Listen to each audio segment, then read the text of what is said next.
I am here with Coach Brown, the head women's basketball coach of Fayetteville State. Thank you so much for joining me today, Coach Brown. Thanks for having me. Appreciate it. So we'll hop right into it. And to start it off, I want to bring it back to the early 2000s. But when you were a player at Fayetteville State, a two-year starter, like your love for the school runs very deep. If you can remember, what drew you to Fayetteville State to want to be a student athlete there? I got recruited back here. I'm from Philadelphia, Pennsylvania. My coach was from New York at the time, so he wanted to get a lot of up north kids down here. Flew me down here. I love the environment. You know, the nickname is Family State University. I committed on the spot. Loved it. Just loved the culture. Just everything that this institution symbolizes. Just Family State University. Just love the environment. Just the love and everything. I love that. And then you not only excelled in athletics, but also in the classroom and the community. And that is why in 2008, you were a recipient of the Arthur Ashe Award. And you were one of the only very few HBCU players that have received that. So when you received that news, what were your feelings of being recognized for your work in those areas? I didn't understand it at first, to be honest. You know, it was like, remember my coach said, you're an Arthur Ashe recipient. I had got the award and everything, and they said people would excel on and off the court. I know our coach had us doing a lot of community service and also in the classroom and everything. So it was a big honor to get, you know, and that's what I push my student athletes to be the best that they can be on and off the court. Also, it was a great honor, something that I still cherish to this day. I still got the certificate at home, and I love it. And then in 2011, you came back to Fayetteville State. And a lot of those things you just spoke about, we see that integrated in the type of program you run now. But in 2011, you came back to Fayetteville State to be an assistant coach on the women's side. So what led you to the decision to not stay on the men's side as you were a men's basketball player and switch to coaching for women? Well, it was kind of just the way it had started. I wanted to be a coach someday. I always wanted, because, I know basketball. So it's just something I always loved to teach. But I was working on my master's program and, I had no idea I was getting into coaching. And the head coach at the time, husband, ran into me and said, look, man, I know you know basketball. I want you to come help my wife out. She's the women's basketball head coach. And I thought about it because I didn't know if I wanted to get into coaching that early. So I said, prayed on it. The next day I told him yes. And here you have it. So I never tried to get on the men's side. I always just been on this side. I tell people all the time, it was God's plan. It was his calling. So that's how I got into it. It's all I ever knew. Yeah, God's alignment. And then you've been riding with this team ever since. And in 2023, you were announced as the interim head coach. After over a decade of dedication to the program, were you expecting this opportunity, or how ready were you to lead this program now allotted that interim tag? Well, they say you never know if you're ready until you get put in the fire. Really, it's a lot of good coaches out there, and they say they're young and they assistants, and they be like, we don't know if they're ready. Well, you never know. You know what I mean? Until you give them a shot, really. You know what I mean? You never know. You really don't. So, it came unexpectedly. But I had the confidence, and the experience to know that I got a good system, got a good group of players, and I got a good support team, the administration, just everybody around. I was just confident, the interim tag, that was just a tag. They already had told me beforehand that I had the job, but, I told them that, not to give it to me because I wanted the pressure. I love pressure. I love being in a stressful environment. So, made me work harder. But I was just grateful and thankful for the job. I didn't even care for it. Yeah. Only time I got reminded was an interim unless somebody told me. I was just grateful. They say interim. I'd be like, okay, I am that. So I just looked at it like I was just grateful for the opportunity. And then we saw that confidence, and I'm going to call it the interim season because that's how we saw it. So like that confidence shown through your interim season during that 23-24 season where you and your program went on an incredible run. You were 29-3 overall, 17-1 mark in conference, CIAA championship, a deep run in the NCAA tournament, beating the number 6 and number 2 seed in the Atlantic region, had the player of the year. You were awarded coach of the year, and like rightfully so. So what was your mindset through that historic run? And obviously you're telling me you already knew about the permanent tag, but did it make you so much more confident that they chose the right person to have this job? Yeah, I was confident. I was thinking about, to be honest, my AD used to walk in here right after we lost to Gannon in the Sweet 16. I'm looking at the film because I was so mad that we lost. He said, "Leave it alone, y'all let it go." So I wasn't really focused. It really didn't hit me to probably August that year that, okay, you got something to celebrate with. I know we lost them 2 games during the regular season, so I'm a film stickler. I'm looking at why we lost. Why are we 29-3 instead of 32-0? But everything happens for a reason. It really hit me like come August. I looked at myself and I said, okay, I'm really a head coach of a college basketball team. You got to celebrate your small wins, like you always tell your players. Just celebrate your wins, be happy about it. But it was something that really didn't hit me right away. Because I expected to do better, to be honest. I know we lost 2 games that year. In the regular season, we lost to Lander at a buzzer beater. We lost to Smith. And I put this out there. We got Smith best player this year that tore us up that game. So we're gonna ride it out. So we good. And then heading in, and like to be honest, watching it as a media person and just a fan of basketball, like it was just a phenomenal season. And once you got into the NCAA tournament and you won that first game, and I was confident y'all were going to for sure win the first game, and then you won the second one, I was like, okay, we might get deeper. And so it was really just, I know firm tag is being taken off. Like it just has to be. There's no way it's not. And then you headed in to the next season and you were officially announced to everyone else as the head coach. And as a former student athlete of the school and someone who had given like over a decade to this program, like what did it mean to be announced to the masses as the full-time head coach of Fayetteville State's women's basketball program? It meant a lot with a lot of support I was getting, especially from the past women basketball players, the ones I was real tight when I was also in school playing basketball. I was real tight with the women's team also, and all of them, they were so happy just to be able to put Fayetteville State out there on a national level with this in its social media era. Fayetteville State always been a nice program, always won championships, always competed, but it's a new era with the social media, so it was a way for everybody. Oh, that's Fayetteville State, put us on the map. Make this into like a program that's worth going to. Like I tell all the recruits now, y'all don't got to go away. Y'all can stay in North Carolina. This is a program that we built. Everybody in this community, the school, just everything. Everybody played a part. I won Coach of the Year. Had one assistant coach that's Coach Nessa Chiller. She's the next best thing. You gotta look out for her. She's rising. But and it was great just to have everybody support, everybody love. And people always ask me, it's like, is there any pressure with it? You got to continue. I say, ain't no pressure. I love doing what I do, and I'm grateful. I look at it as an opportunity, so I'm just grateful for it, and I'm thankful for all the love for everybody that supported me when I was the interim, even though that wasn't the title unofficially, but officially. And I think it makes it even more special that like this is your alma mater, like where you served as a student athlete and gave years to, and like now you're leading a nationally known program because you guys have been nationally ranked.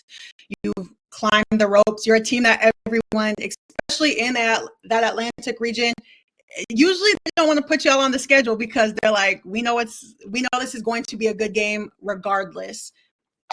And then after 2 successful seasons, you had a back-to-back CIAA champions. Do you feel there's a target on your back heading into this upcoming season? Oh yeah, it was last year.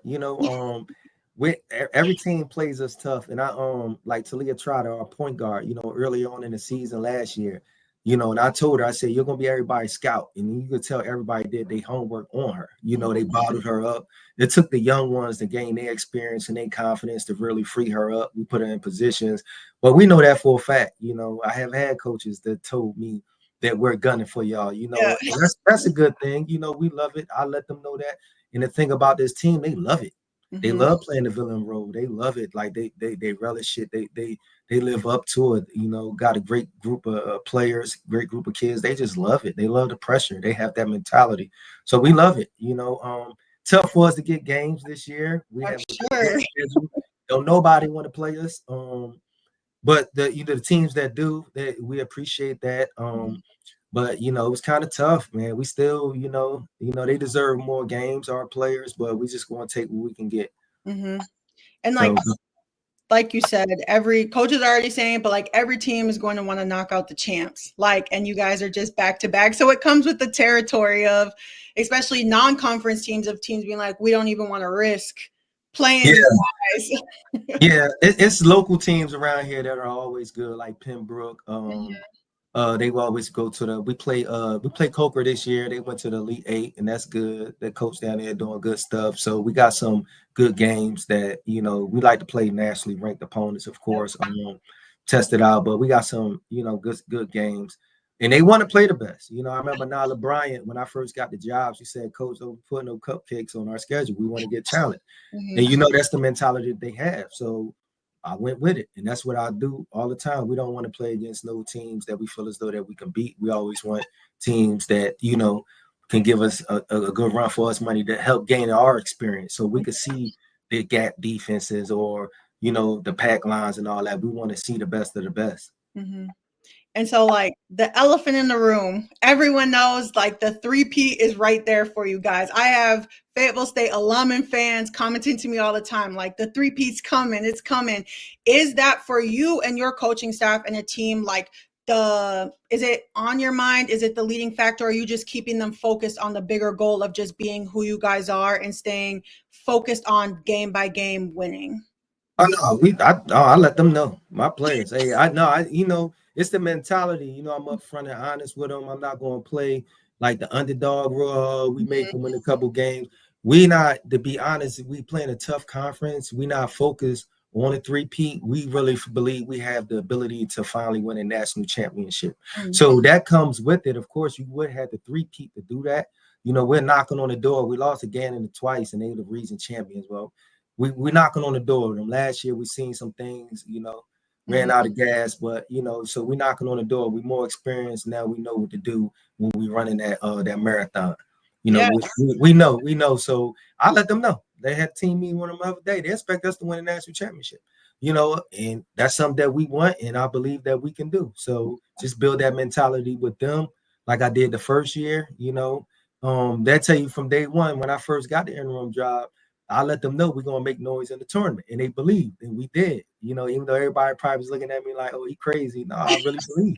I really believe. So that's why I wasn't a surprise to people around here, because that's what I've been saying since day one. And I'm spreading that now. And I believe that we can win a national championship. I really do. With what we have and what we're returning, you know, I really believe that.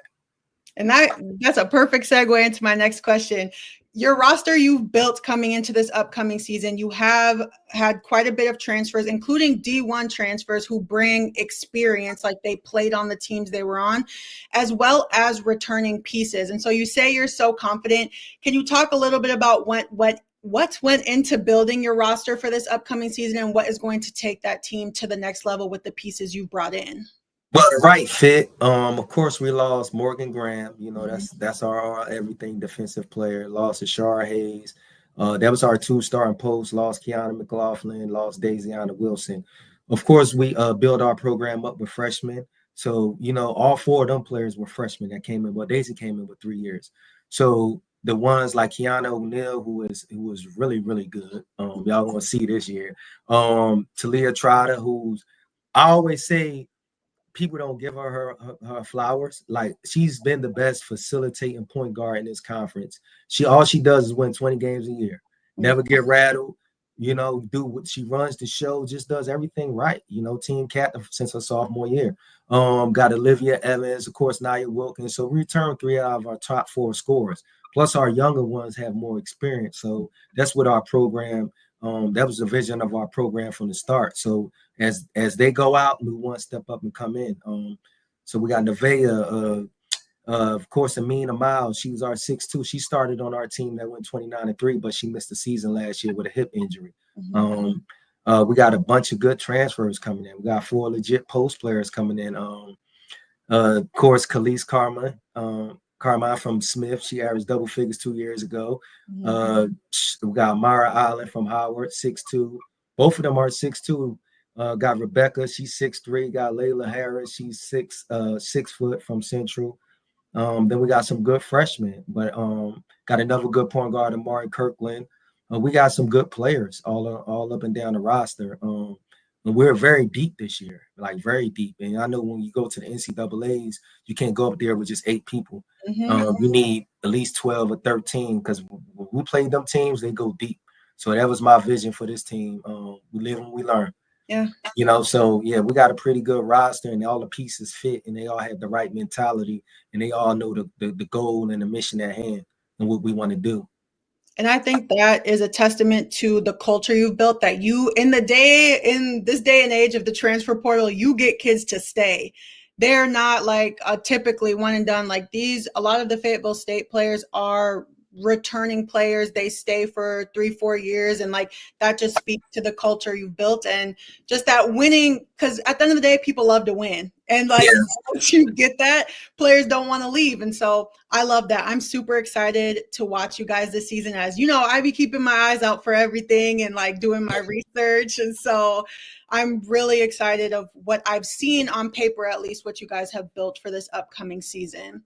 I appreciate it and thank you. And and that's the way to piggyback on that. That's the way I vision the transfer portal, whatnot. And it's a blessing. Every program go through what they go through, but I always tell my AD in my 2 years, we never had one player come up to us and say, I want to get into the transfer portal. They love the school. They love the environment. The same reason why I picked Fayetteville State. When I came here, it's just a family environment and they believe in, what we saying. Your time is coming up next, stay with it. You know what I mean? You'll get there. I love that, because you also don't want players that will run from the grind. Some will jump ship because they want the gratification now instead of being like, it's coming, your time. And that also speaks to the culture of Fayetteville State as the university, as you said. Yeah, it's a great university, great administration, Chancellor Allison, AD Bennett, just everybody, just the whole team, everything, everybody, they just make us feel comfortable. They love the school. You got enrollment at 7,500. It's been, when people get here, they be surprised at how good the campus looks. They're like, man, Fayetteville sound like it's in the sticks somewhere, but it's a real beautiful campus. If you was to come here, you'd be surprised. You'd be like, wow, this is decent. So yeah, they love it here. They love it. They love the vision that we have, and we just moving forward from there. I love it. So just 2 last questions. What is the best memory you have made at Fayetteville State, whether it was you as a student athlete or as a coach? And the championships aside, because obviously that's going to be a lot of people's favorite memories. It's tough to pick one. Just it was crazy after a loss. I remember last year we lost to Lander. This was a good memory, winning there, and and just the look on their faces to see everything. They all look just mad and whatnot. And I knew that I had a winning team. And I always piggyback when I tell my AD or my assistant, my associate head coach. I was like, that was a defining moment in our coaching career. Because, we let them know we still got your back. This stuff happens, but we need y'all to step up. And, ever since then, it's like it changed the whole mentality, because when you first get a team, they still living underneath the old coach umbrella. But that loss helped us, really helped us make that transition to over here. You really seen that mentality. So that's something, I know it's a loss, but that's something that I always remember, that loss. I always bring it up, whether good or the bad.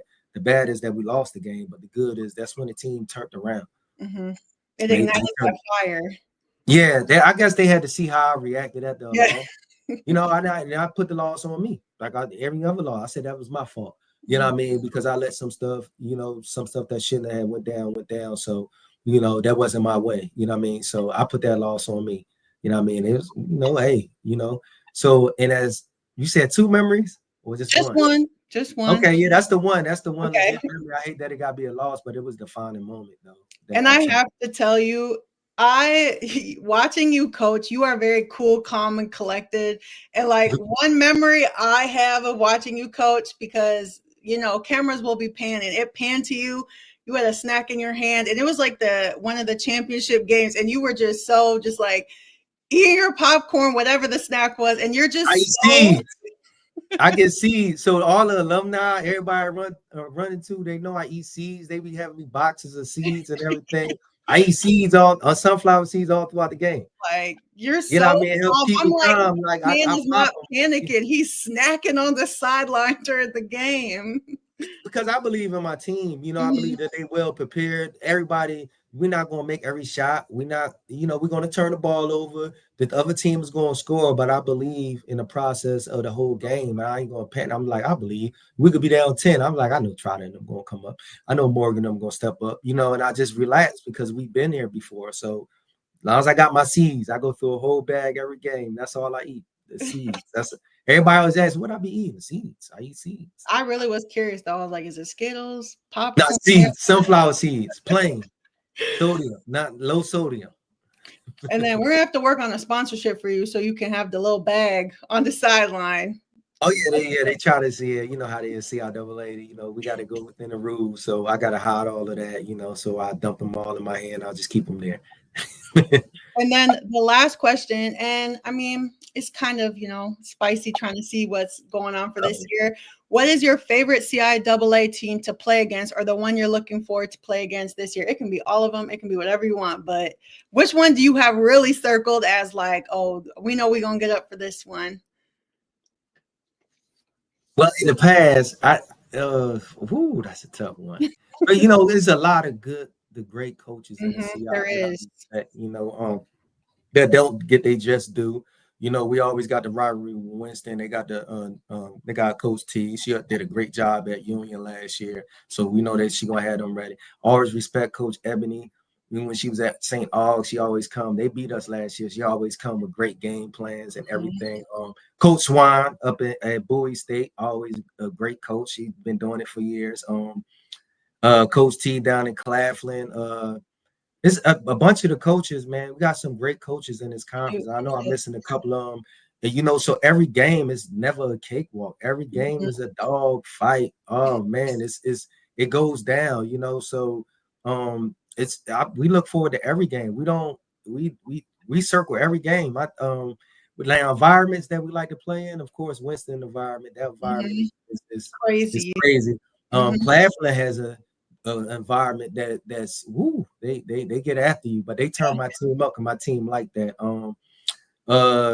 Just we like those type schools where the environment is good. Livingstone has a good environment. Oh man, only strong surviving there. So so we love it. It's really not a team that we circle. We circle the whole conference. So we're not going. I tell them all the time, we're gonna stay. We know we're getting hunted, but we're gonna stay in hunt mode. Yeah. You know what I mean? We're going to stay in hunt mode because if we hunting at the national championship, we can't stand back and be counter punchers. You know what I mean? We just got to go after them. I love it. I mean, I understand, but I also get you can't look past anybody in this conference because the CIAA has great coaches, great players, and literally every single game is competitive and anyone can slip up and beat anybody on any given night. Oh yeah, man, this conference is tough. People don't understand until they was to come, especially with the environments matter. You know what I mean? Them environments ain't no joke. They only the strong survive. I used to always say you never know what type of team you have till you go play Winston and see how they perform in that environment. Yeah. So, that's why we like to play up there too. Good environment. That always turns players up, at least real competitors, when the crowd is in it, the stands are packed, it will turn you up as a real competitor. Man, I got to put on a show. I can't let it slip. So I love that. And definitely everyone should be watching Fayetteville State this year, especially as the season goes through, looking to three-peat as the CIAA champions. And so I wish you all the best this season, Coach Brown. I'll be watching and keeping it all the way real, but I wish you luck on this season. And I hope preseason, now that kids are getting on campus, is going well for you. And thank you for all that you do for the Black colleges, the HBCUs, just everything that you do. Thank you. Thank you so much, and thank you for having me on. Of course.